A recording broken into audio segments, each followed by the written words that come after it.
But I do see that the governor of New York now is putting the National Guard in the subway. As a New Yorker, what do you think of that? What do you think they'd say if he did it? Well, if he did it, it's for another reason. Her doing it, I haven't heard about it. They just told me before. Last night, an elderly, confused man went missing in New York. Luckily, a band of self-satisfied elitists found him babbling on the street, threw some pants on him, gave him a stage. Oh my God. Robert De Niro thought he was untouchable until Bill Maher and Greg Gutfeld rolled in like two caffeine-fueled professors hosting a masterclass in how to casually wreck a legend. No yelling, no chairs thrown, just brutal calm and savage smiles. What started as a conversation turned into a comedy crime scene. And guess what? De Niro walked right into it. Stick to the end, because this expose is delightfully disrespectful. Well, I think people feel like there's a lack of common sense on the left and the right. Would you at least agree with that? I would agree with that. Right. And that gives him a giant opening. I find that he's smartest when they drop his audio. But, you know, it's kind of sad because you can see, like, people who are stuck in some kind of, I don't know, derangement, they can't see it themselves. And they're not surrounded by people telling them that they have a problem. And they lack self-awareness because everybody either tells them they're wonderful or wants to sell them cocaine. So he has no clue what he's doing, and he's upset over the emotional nature. His anger is emotional about it. If you're enjoying, please subscribe to the channel. It helps more than you think. The untouchable gets touched, and not gently. 1 second he's Travis Bickle in a sweaty cab whispering, "You talking to me?" Like he's about to dismantle a small army with a spoon. Next, he's red-faced at a black tie gala yelling into a mic like a man who just found out Whole Foods ran out of organic oat milk. That's the shift. The legend of De Niro used to punch people in alleys. Now he punches down from podiums at people who just want cheaper gas. I don't have an answer for that. I'm not happy about it, but crime in New York, I mean, you know something about that. Well, I don't. You've played it. It's happened to you. I don't have. Got rid of the that's filth. Organized crime.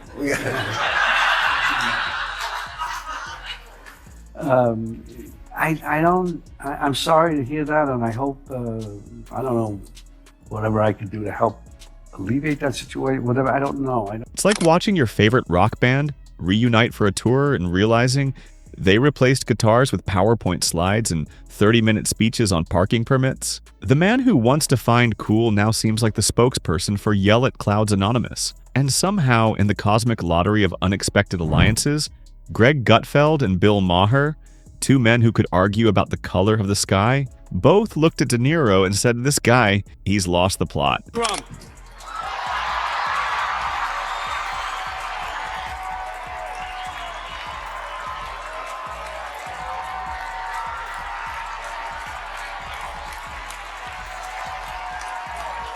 It's no longer down with Trump. It's Trump.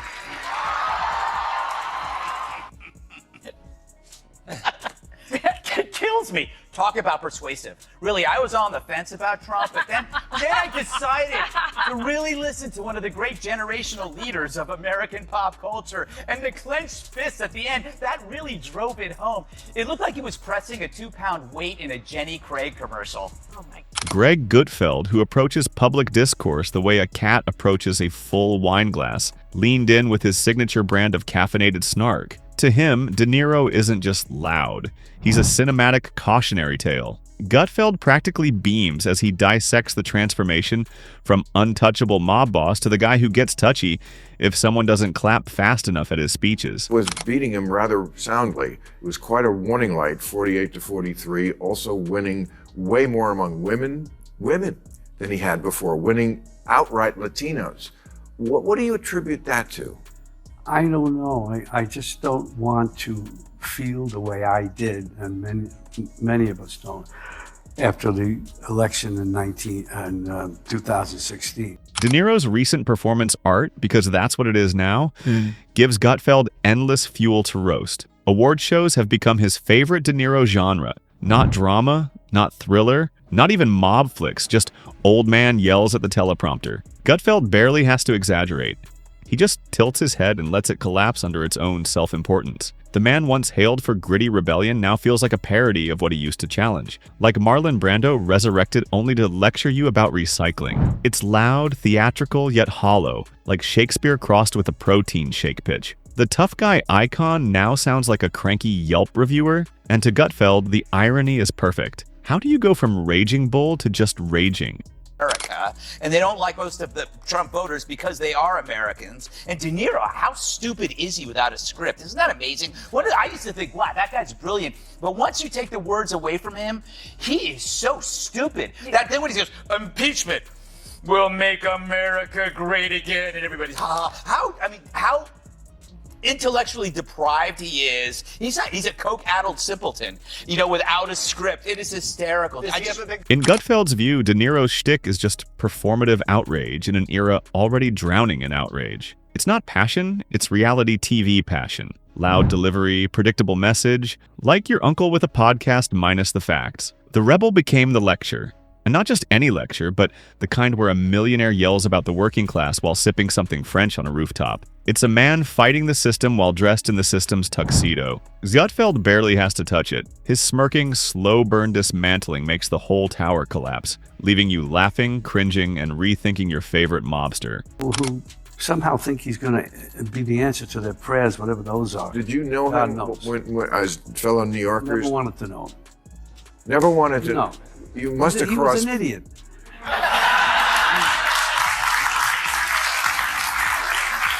Once, De Niro's allure was mystery and danger. He didn't speak, he glared. Now he shouts in hashtags, all caps, as if that earns another Oscar. It's like the Terminator returning only to blog about zoning laws. The edge gone, the myth replaced by a megaphone. Gutfeld isn't angry, just amused.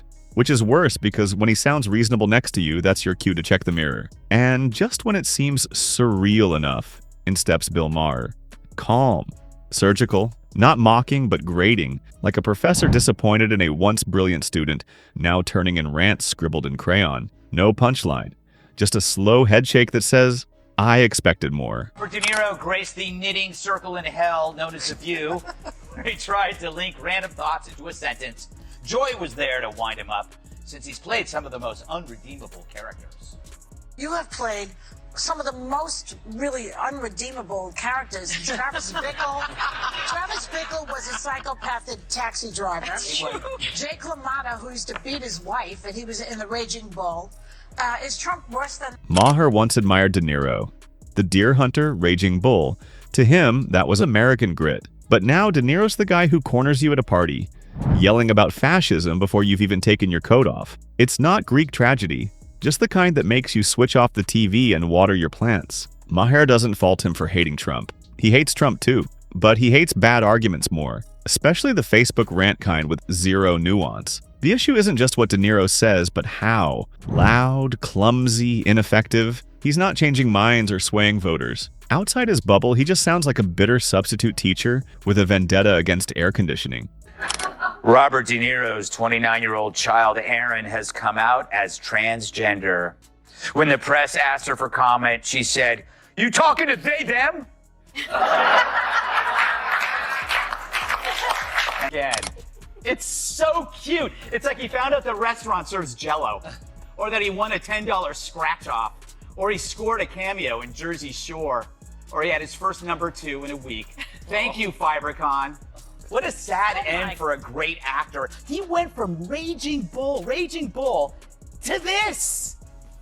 Look at this guy! Am I on drugs? Of course I am. But this is still incredible. Flex off history is being made. What's up now, bro?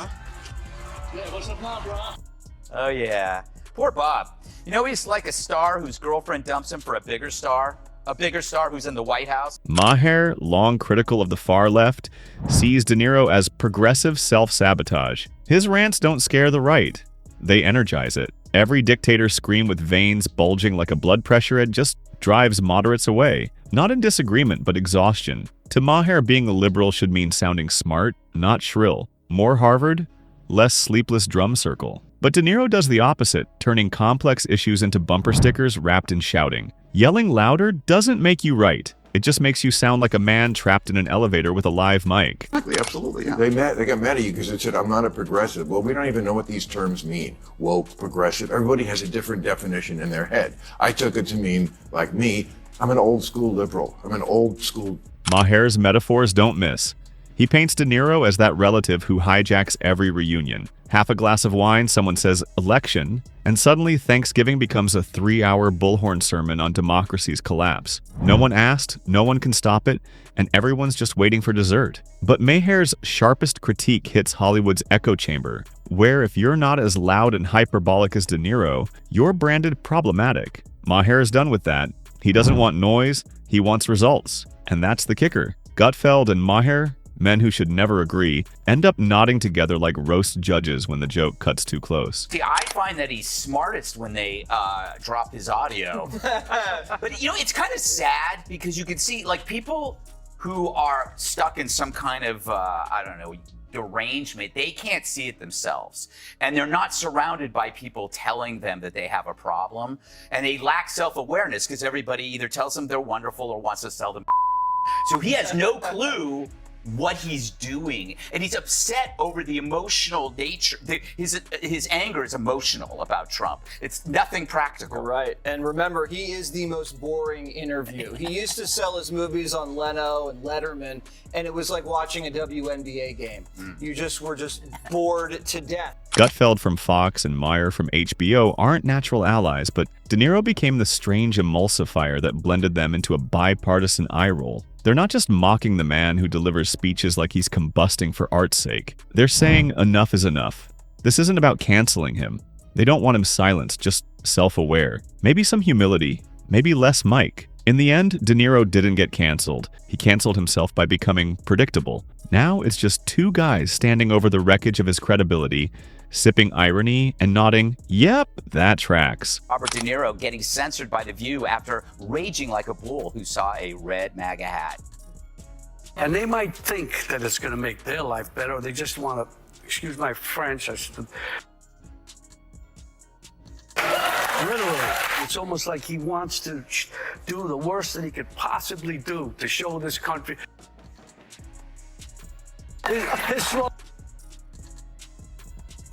Can we still love De Niro the actor without cringing at De Niro the activist? That's the legacy question. The films remain untouchable, but every time he grabs a mic, you can hear the public flinch. Celebrity ranting isn't ending because people got harsher. It's because they got bored. They want nuance, not noise.